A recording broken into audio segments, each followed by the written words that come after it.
Hay un gesto que durante 40 años se repitió en cada mesa española y que ahora, casi de un día para otro, ha desaparecido. Una mano cogía una botella de vidrio de 1 litro, alargada, cuello largo, etiqueta verde y blanca, y la inclinaba sobre un vaso de tubo donde ya había vino tinto del barato. La botella hacía ese siseo seco y corto, mientras el líquido transparente caía y el vino perdía un poco de color. La mezcla espumeaba un instante. Después se quedaba quieta. Aquel gesto se hacía en restaurantes de carretera, en chiringuitos de playa, en cocinas de pueblos, en bares de barrio obrero, en mesas de boda. Se hacía a la hora de comer, a media tarde, a la hora de cenar. Era tan automático que la gente que lo hacía ni siquiera lo veía. Era como respirar. Y como todas las cosas que se hacen sin pensar, su desaparición tampoco la ha visto casi nadie. Esa marca, que durante medio siglo fue la tercera empresa de refrescos de España solo por detrás de Coca-Cola y Pepsi, hoy ha quedado reducida a una palabra que la gente joven ya ni siquiera reconoce. Esa marca era La Casera. Y la historia que vamos a contar es posiblemente el caso más extraño de la industria española del último siglo. No es la historia de una empresa que quebró. La empresa técnicamente sigue viva. Tampoco es la historia de una marca olvidada por mala gestión. La marca todavía se vende. Es algo más raro. Es la historia de una marca que ganó tan limpiamente su lugar en la mesa de los españoles que cuando dejó de estar nadie se dio cuenta. Era el aire del salón. Y al aire del salón, hasta que falta, no se le hace caso. Vamos a entender cómo ganó ese sitio. Y vamos a entender sobre todo cómo lo perdió sin que ningún titular lo registrara. El 31 de mayo de 1949, en una notaría de Madrid, se firmó un acta de constitución. La sociedad se llamaba La Casera S.L. La fundaba Félix Dufo González, catalán de origen, francés de apellido, español de oficio. Era hijo de Francisco Dufo Foix, un emprendedor nacido en 1873 en un pueblo francés de los Pirineos, que había llegado a España representando a una empresa inglesa de sifones. El padre había hecho cosas grandes antes de la guerra. Entre otras, había sido en 1928 uno de los primeros embotelladores de Coca-Cola para la península ibérica. Sí, ese dato existe y casi nadie lo sabe. Antes de que Coca-Cola fuera el imperio que es hoy, en España la embotellaba un señor llamado Francisco Dufo desde una fábrica de Barcelona llamada Espumosos El Rayo. La guerra civil rompió aquello. La fábrica fue colectivizada, la concesión se perdió y la familia tuvo que empezar de cero. Este detalle del padre concesionario de Coca-Cola es importantísimo. Lo que estamos diciendo es que La Casera no nació por casualidad. Nació porque una familia llevaba ya 30 años metida hasta el cuello en el negocio de las bebidas con burbujas. Conocía el sector, las máquinas, los proveedores, las patentes.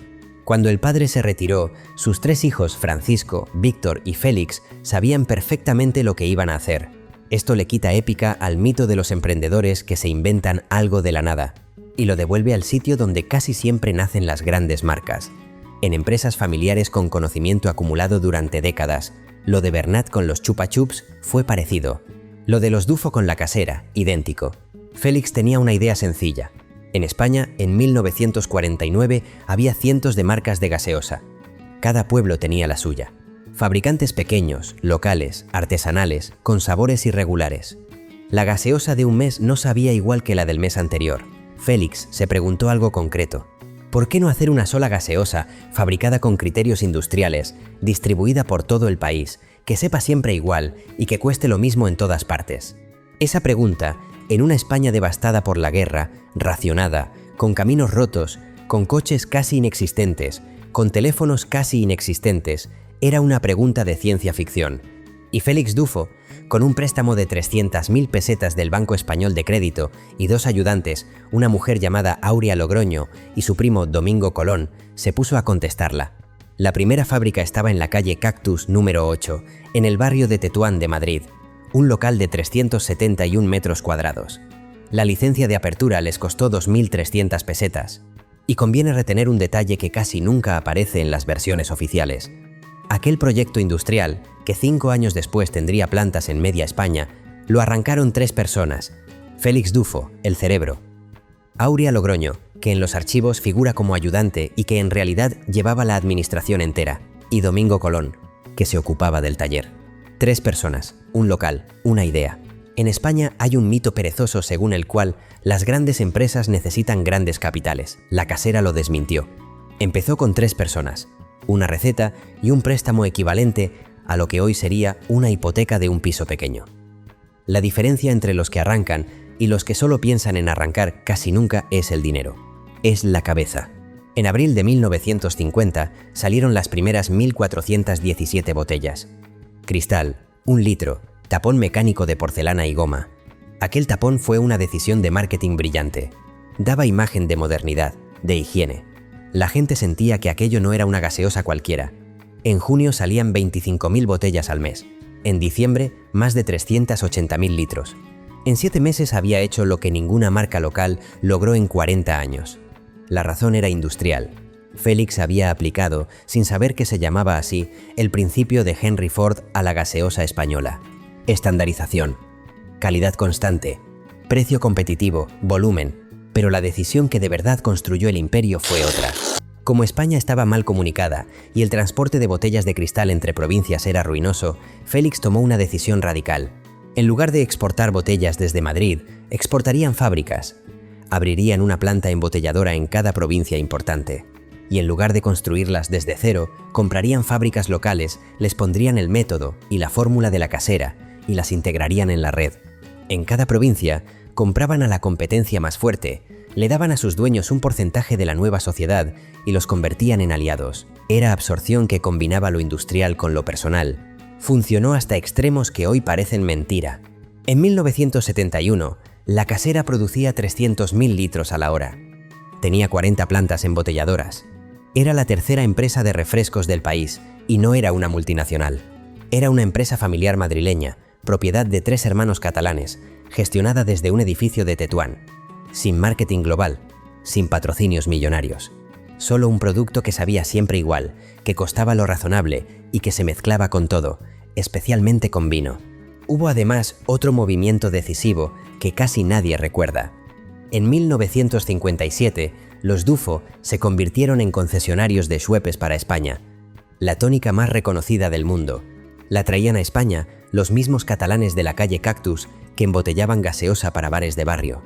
Aquella concesión dio a la casera volumen industrial extra y prestigio. Un bar que tenía Schweppes tenía la casera, y viceversa. Era una alianza invisible que rentabilizaba 2 veces el mismo camión. Cuando se cuenta la historia de las grandes operaciones empresariales españolas de la posguerra, los manuales hablan de Inditex, de El Corte Inglés. Casi nunca hablan de aquellos catalanes que durante 30 años trajeron a España desde la gaseosa industrial hasta la tónica británica. Es otra historia que España no se cuenta a sí misma. Y aquí entra la tercera pieza. La casera triunfó porque España descubrió que mezclar vino con gaseosa era una manera barata, refrescante y socialmente aceptable de beber alcohol durante todo el día. El tinto de verano no lo inventó la casera. Lo que sí hizo fue convertirse en su socio invisible. La gente dejó de decir tinto de verano y empezó a decir vino con casera. La marca se había hecho sustantivo común, como Tipex, como aspirina. Cuando una marca pasa a ser palabra común, ha ganado el partido cultural. La casera lo ganó en los años 70 y entonces empezó la cuenta atrás. Aquí es donde la historia cambia de signo. Todo lo que vino antes fue victorias. Todo lo que viene ahora explica por qué esas mismas victorias se convirtieron en la trampa. Y el mecanismo que lo explica tiene un nombre que casi nadie conoce. Ese es el problema de las marcas que se convierten en palabra común.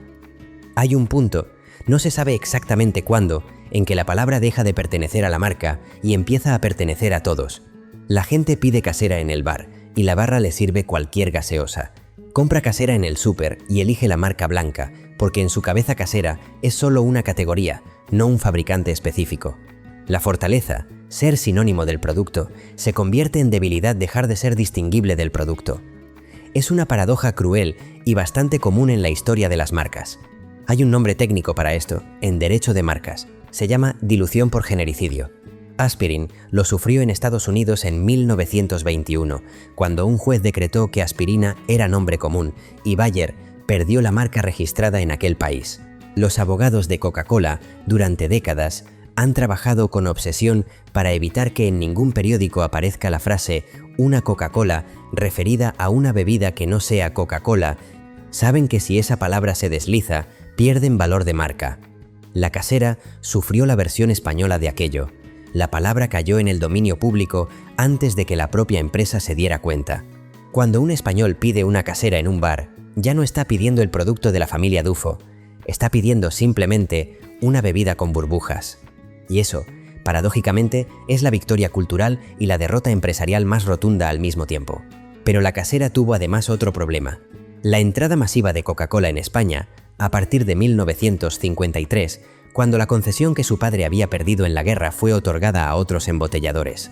Coca-Cola, durante los 50 y los 60, fue ganando terreno con publicidad agresiva y presencia masiva. La casera aguantó porque jugaba en otro segmento, gaseosa para mezclar, no cola para beber sola. Era complementaria, no sustitutiva, pero hacia los años 80 aquel reparto se rompió. Coca-Cola empezó a venderse mezclada con vino, con gin, con ron. Las nuevas generaciones dejaron de pedir vino con casera y empezaron a pedir Cuba Libre, calimocho con Coca-Cola, gin tonics. La gaseosa, como bebida cultural española, fue arrinconada por bebidas con marca global y sabor más fuerte. La casera intentó adaptarse. En los 60 sacó sabores naranja y limón. En los 70 lanzó la cola, presumiendo de ser la primera cola sin cafeína de España. En los 80 innovó en envases de plástico. Ninguna de estas respuestas, vistas en perspectiva, salvó a la marca. Eran movimientos inteligentes pero defensivos. La empresa estaba reaccionando, no liderando. En 1984, en su mejor año documentado, la casera vendió 518 millones de litros de gaseosa, una cifra mareante. Para que se entienda, esos son aproximadamente 13 litros de gaseosa por habitante español, niños y ancianos incluidos. 518 millones de litros en un solo año, en un solo país, hace 40 años. Hoy esa cifra parece producto de una alucinación. ¿De verdad bebíamos tanta gaseosa en este país? Sí, la bebíamos. La bebían nuestros abuelos en sus comidas de domingo, nuestros padres en sus chuletadas de los sábados, nosotros cuando éramos críos y la abuela nos echaba un dedo de gaseosa al vaso de vino aguado para que nos sintiéramos mayores. La casera era el agua con burbujas de toda España, estaba en cada nevera, era invisible de tan presente. Y aquí pasa algo curioso, y conviene decirlo. Ahora que cuento esta historia, me asalta una duda. ¿Estoy idealizando esto? Porque la gaseosa, mezclada con vino, era una manera de meterle alcohol a los críos sin que nadie llamara alarma. En cualquier comida familiar de los 70 y 80, había niños de 8 años con un vaso de vino aguado en la mesa. Aquello, hoy, sería motivo de servicios sociales. Entonces, era folclore. La casera no solo refrescaba, también facilitaba. Lubricó una cultura de consumo de alcohol cotidiano que se vivía como inocuo y que hoy reconocemos como problemático. No es una acusación a la marca, es honestidad sobre la cultura. En los años 90, la casera ya perdía cuota. Aquella cifra de 518 millones nunca se volvió a igualar. Las nuevas generaciones no compraban gaseosa. Las que sí, la compraban marca blanca. La empresa diversificó. Lanzó refrescos ligeros, adquirió la licencia de 7-Up, sacó el tinto de verano embotellado. Ningún movimiento detuvo el declive. Lo que se perdía no era cuota de mercado, era el sentido cultural de la categoría. Hubo además un cambio sociológico que rara vez se nombra. La comida familiar prolongada, esa que duraba 2 horas con sobremesa y conversación, fue desapareciendo. Las nuevas generaciones comían más rápido, en cocinas más pequeñas, con horarios comprimidos. Y la gaseosa, que había vivido asociada a la sobremesa larga, perdió su contexto. No murió por mal producto, murió por falta de mesa. Cuando se acaba el escenario, la actriz desaparece, aunque siga teniendo voz. Entonces ocurrió lo que ocurre en estos casos. La empresa cambió de manos varias veces, en operaciones que apenas salieron en la prensa. Cada cambio era un poco más opaco que el anterior. Compró participaciones, vendió participaciones, fusionó divisiones, se asoció con Schweppes, hasta que, sin que nadie pudiera señalar exactamente cuándo, la casera dejó de ser propiedad española. Hoy pertenece al grupo japonés Suntory Beverage and Food, que también controla Schweppes, Trina, Sunny Delight y algunas otras marcas que la mayoría de españoles cree que siguen siendo nuestras. No lo son. Hace años que no lo son. Aquí se acaban los datos y empieza la pregunta. ¿Por qué nadie protestó? Cuando se vendió Chupa Chups a los italianos en 2006, hubo titulares, hubo entrevistas, hubo un debate público breve sobre si España estaba perdiendo sus marcas. Con la casera no hubo nada. Pasó de empresa familiar madrileña a activo de un conglomerado japonés sin que el español medio se enterara. Y la respuesta, creo, es la más triste de todas. porque a finales de los 90 la casera ya había dejado de ser la casera en la mente de los españoles. Era genérico, era una gaseosa. Cuando una marca se ha hecho tan transparente, tan invisible de tan habitual, su venta tampoco produce escándalo. Es como si vendieran el agua del grifo. La gente, en el fondo, asume que el agua del grifo es de todos, y no protesta cuando descubre que ya tiene dueño extranjero. Hay una segunda razón, más incómoda. La casera no tenía detrás ningún relato heroico. No había un Salvador Dalí diseñando el logo, no había un fundador con frase memorable. Había 3 hermanos catalanes que, sin ruido, durante 40 años llevaron una de las empresas más eficientes del país. España consume a sus empresarios cuando son personajes. Cuando son discretos los olvida. Los Dufo fueron de los segundos. Por eso Bernat, Ortega o Botín aparecen con biografía entera en cada manual, mientras los Dufo están en una nota a pie de página. La diferencia no es de logros, es de mitología. La casera nunca tuvo mitología, y por eso pudo desaparecer sin que nadie le organizara funeral. Félix Dufo González murió hace ya muchos años. La fábrica de la calle Cactus fue derribada. El tapón mecánico de porcelana desapareció. Las 40 plantas se han reducido a un par. La etiqueta verde y blanca sigue, rediseñada, despojada de su peso simbólico. Y sin embargo, en cualquier supermercado español, en una balda baja del pasillo de bebidas, todavía está. La casera. Casi nadie la coge, pero alguien sigue comprándola, suficiente para que siga estando. Y aquí está la imagen final.